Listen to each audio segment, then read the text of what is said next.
গ্রুপে যারা আছে, বিজয়ী গ্রুপে যারা আছে এবং তোমরা যাদেরকে চিনো, যাদের সাথে কাজ করতেছো, এর বাহিরে যদি কোনো পার্সন সে যেই হোক, আমি কাউকে চিনি না, এবং তোমরা এই জবাবটা দিয়ে দিবা আমাদের গ্রুপে, বিজয়ী গ্রুপের বাহিরে কে আছেন আমরা আপনাকে চিনি না, আমার পারমিশনের দরকার নাই যে তানিয়া আপু কি বলবে, তখন তুমি ওখানে তুমি স্ট্যান্ড নিবা যে তানিয়া আপু যেহেতু এখানে নাই, তখন তোমরা এক একজনই তানিয়া আপু।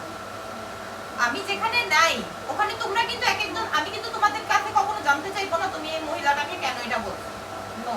সে যদি অন্যায় করে থাকো, জুতা খোলা মারলো, আমি কিছু বলবো না, আজকে বলে দিলাম।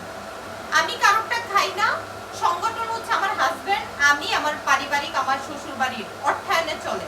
তো এখানে আমি কোনো তোমাদের ছাড়া, তোমরা যারা পরিশ্রম করতেছো, তোমাদের ছাড়া বাইরের কেউ আইসা এখানে নেতাগিরি করবে, আমার কাছে কোনো নেতাগিরি কোনো জায়গা নাই।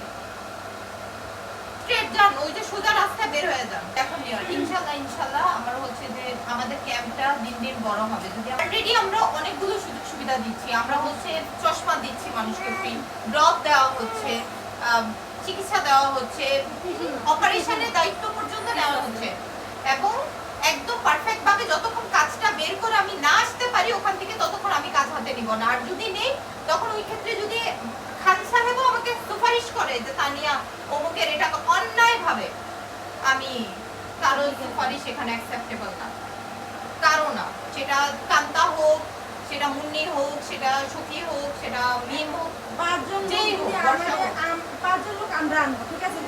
আমরা যদি আন্টিকে বলি তাহলে তো এটা অবশ্যই আন্টি শুনবে। এখন সময় তো আমার কাছে, তুমি বলবা, যদি তুমি এসে বলো, তখন একটু পরে বর্ষা আমাকে বলবে আপু সত্যি আন্টিরে দিছো, তো আমার কি, আমি কানের শাটার ডাউন করে, কানে মানে চোখের শাটার ডাউন করে আমি আমার কাজ করি, মানে কে আসতেছে, কারণ আমি তো কাউকে চিনি না।